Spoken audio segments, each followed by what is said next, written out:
Hello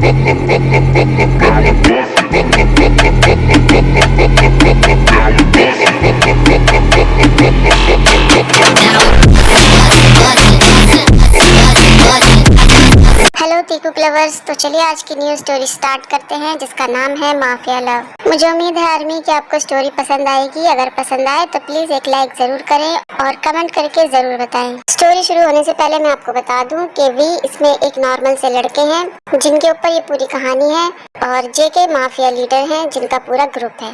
आज की story में वी जेके से 2 साल छोटे हैं। तो चलिए शुरू करते हैं। वी अपने पापा के साथ रहते हैं। के पापा बहुत ही ज्यादा ड्रिंक करते हैं और वी को मारते पीटते हैं। वी पैसे कमाते हैं और अपने पापा को देते हैं, फिर भी उनके पापा उनको बहुत ही ज्यादा टॉर्चर करते हैं। तो एक दिन वी दुखी होकर कहते हैं कि मैं अपना घर छोड़ दूंगा क्योंकि मैं परेशान हो चुका हूँ। मेरे पापा मुझे इतना मारते पीटते हैं जबकि मैं काम करके उनको पैसे भी देता हूँ, इसलिए मैं इस घर को छोड़ दूंगा। मुझे इस घर से नफरत हो गई है, अपने पापा से नफरत हो गई है, मुझे अपने आप से नफरत हो गई है। और इसी तरह वी घर से भागने का प्लान बनाते हैं। वी सोचते हैं कि मैं घर से तो चला जाऊंगा लेकिन बाहर सड़कों पर कैसे रहूंगा, शायद मेरे पास सोने के लिए जगह भी नहीं होगी, लेकिन मैं उसको बर्दाश्त कर लूंगा। लेकिन मैं अपने पापा को बर्दाश्त नहीं कर सकता और इसलिए मुझे यहाँ से जाना होगा। ये मेरा लास्ट चांस है। रात को जब वी के पापा सो जाते हैं तो वी घर से भाग निकलते हैं।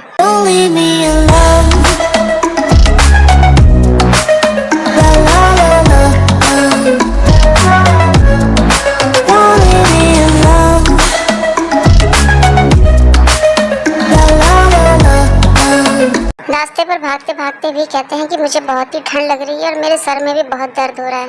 तभी 2 आदमी वी के सामने आ जाते हैं और कहते हैं, ओ इतना मासूम लड़का इतनी रात को सड़क पर अकेले क्या कर रहा है। वी घबरा जाते हैं। वो आदमी कहता है, चलो मेरे साथ, तुम जो चाहोगे मैं तुम्हें वही दूंगा।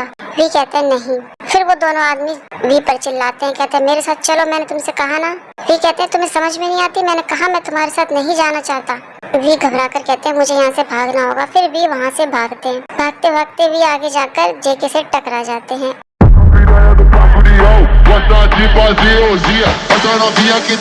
वी कहते हैं सॉरी सर, क्या तुम्हें दिखाई नहीं देता, तुम कैसे चल रहे हो। वो दोनों आदमी भी वहीं आ जाते हैं और जेके से कहते हैं सर माफ करना, वो हमारे साथ है। वी कहते हैं नहीं, मैं इनके साथ नहीं हूँ और मैं इन्हें नहीं जानता। जेके एकदम से दूर हो जाओ मेरे बॉयफ्रेंड से। वी कहते हैं उसने मुझे बॉयफ्रेंड कहा।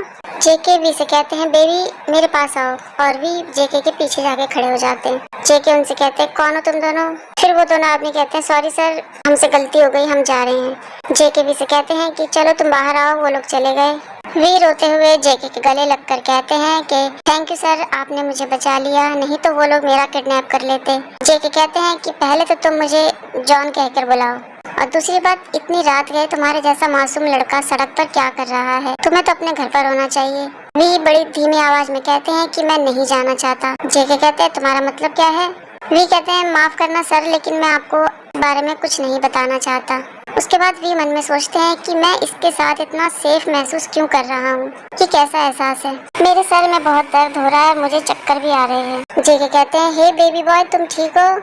वी को जब होश आता है तो वी कहते हैं कि मैं कहाँ हूँ। जेके कहते हैं अच्छा वो तुम्हें होश आ गया, तुम बेहोश हो गए थे इसलिए मैं तुम्हें इस होटल में ले आया हूँ। सॉरी सर, मेरी वजह से आपको बहुत मेहनत करनी पड़ी। जेके कहते हैं इससे कोई फर्क नहीं पड़ता, अब जब तुम होश में आ गए हो तो मुझे बताओ कि तुम कहाँ जाना चाहते हो। मेरा मतलब है कि तुम अपने घर जाना चाहते हो। वी कहते हैं सच बताऊँ तो मुझे भी नहीं पता कि मुझे कहाँ जाना है।